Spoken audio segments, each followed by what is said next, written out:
Bom, Bri, bora lá, né? Então a gente precisa ter aqui um crime 1, certo? Nesse crime 1, vamos imaginar que aqui nós tivemos uma sentença, nós tivemos aqui o trânsito em julgado, tá? Vamos imaginar que ele recorreu, tá? Houve o trânsito em julgado, certo? E aí, ele precisou cumprir a pena dele, certo? Aqui ele precisou cumprir a pena dele.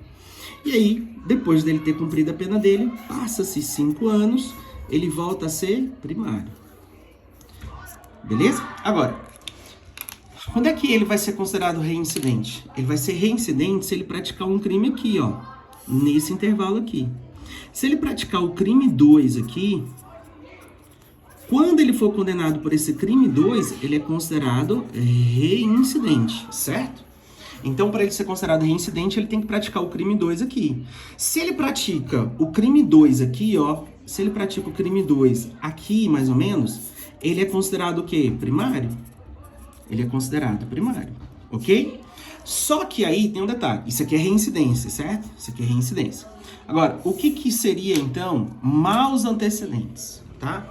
Maus antecedentes é se ele praticar um crime aqui, ó, depois de 5 anos.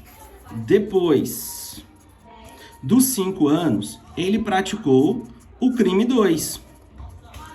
Depois dos 5 anos, ele praticou o crime 2. Concorda comigo que se ele praticar um crime 2 aqui, ele é primário, certo? Ele não é reincidente.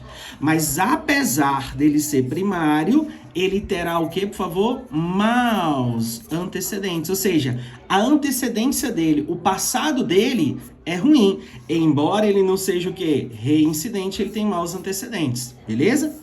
Essa é uma hipótese de maus antecedentes. Essa é uma hipótese de maus antecedentes.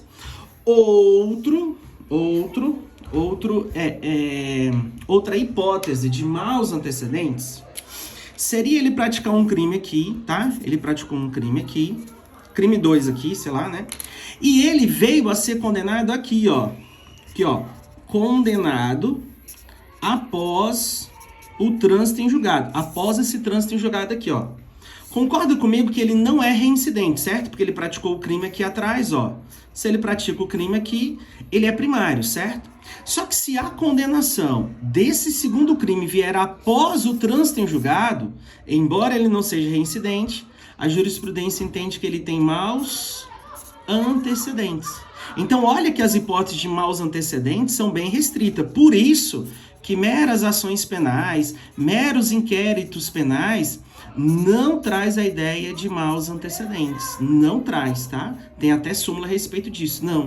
Então, são essas duas hipóteses aqui, basicamente, de maus antecedentes.